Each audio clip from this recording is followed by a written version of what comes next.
Hello and welcome to my fitness channel. I've made this page to basically reach the lifting subculture with some good advice, free of course, without all the marketing bullshit, booty blasting, ab toning garbage out there on the internet. You know, if Beyonce's telling you her booty routine and she does 100 squats, let me tell you a secret. She's black. And Charlotte Cosby knows nothing about fitness, so girls, please don't follow her. This channel is basically going to consist of getting the most out of your workouts. Toning, yes, as much as I hate that word, this will be a toning page where it just means basically looking as good as you can. Having the most amount of muscle, least amount of fat, and looking great. When I was asking people about what they wanted out of an online blog, basically, as simple as it sounds, people just wanted something out of it, something to take home, something to try.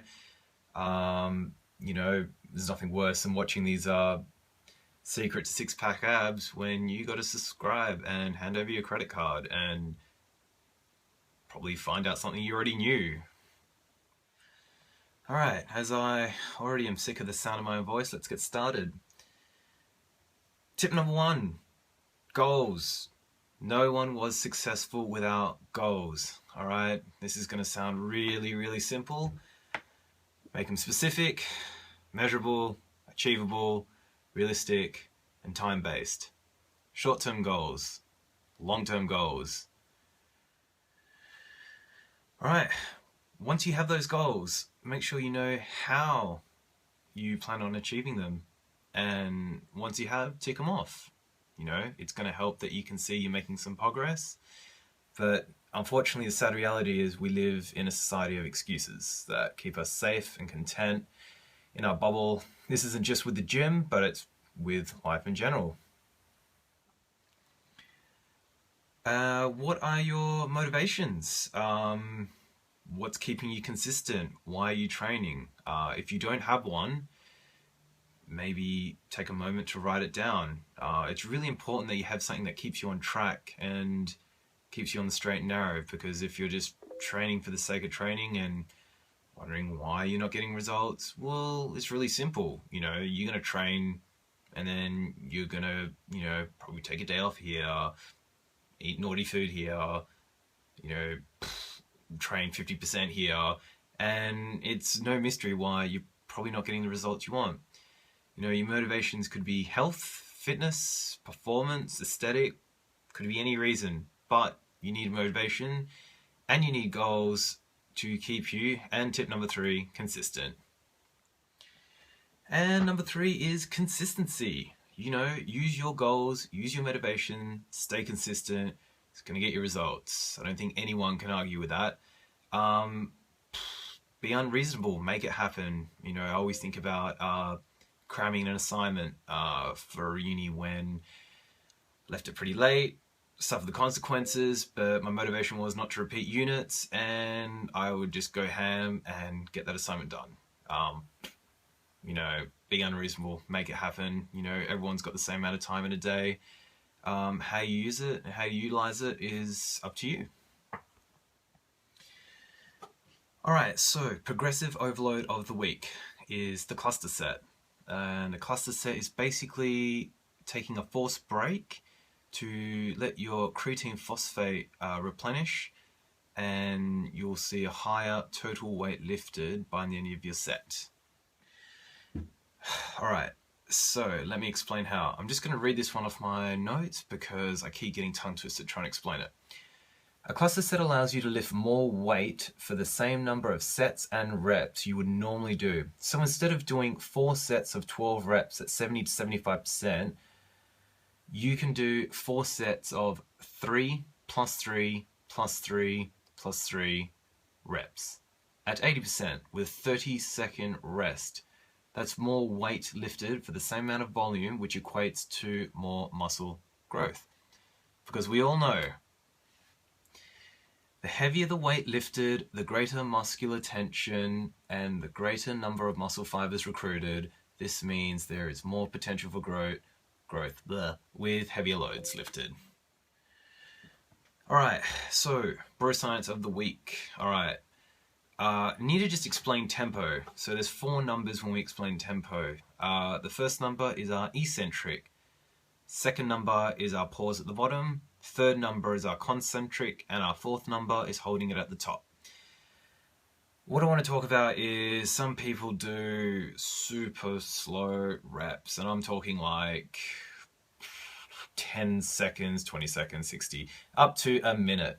All right, it's pretty obvious. You are not going to be lifting anywhere near your hypertrophy range in weight, which is 70 to 80% of your 1RM, obviously for 8 to 12 reps, and strength, which obviously overlaps with hypertrophy, 1 to 6 reps, more than 80% of your 1RM, even 85% of your 1RM. If you're lifting really slow, you're going to be lifting really light. Yes, you'll be fatiguing your slow twitch fibers. That's great. But it's our fast twitch fibers that are the ones that grow, and the ones that make us lift more, and the ones that are going to obviously make you big overall. All right, so there are much better training principles we can manipulate, which are frequency, intensity, time, and type of exercise. There are endless ways that we can, manipulate our workouts to get better results. I did find some reasons, to use super slow training.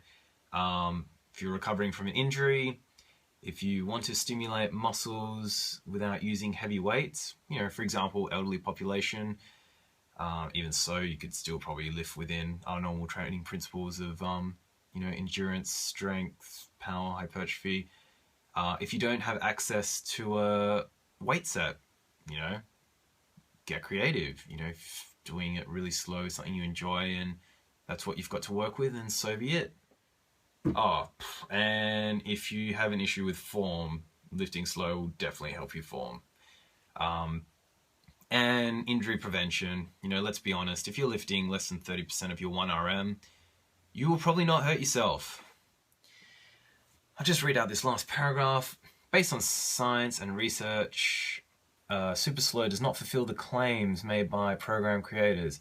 There is no advantage of super slow over traditional training in terms of strength, muscle growth, or fat loss, and super slow training may actually decrease athlete performance in sports where speed and power are required. And I found in my uni notes, this system involves performing repetitions at a exercise of slow velocity. The time taken to perform a full repetition may be between 10 and 60 seconds, results in muscle spending a greater time on attention.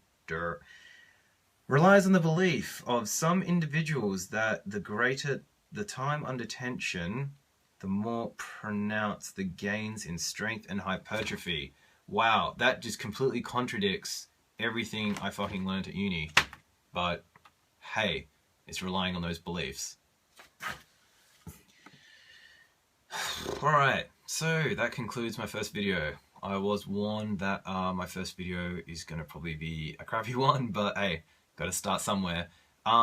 If you thought this video was good, like, subscribe, all that good stuff. I'll always use this time at the end of videos to do a question and answer. If someone's asking a question, it's very likely someone else wants the answer as well. So, thanks for watching. I'll be hopefully producing a video once a week. It will probably be on the Tuesday because it's my day off. And if you got questions, yeah, please hit me up. I'll leave my details in the information box below. Thank you.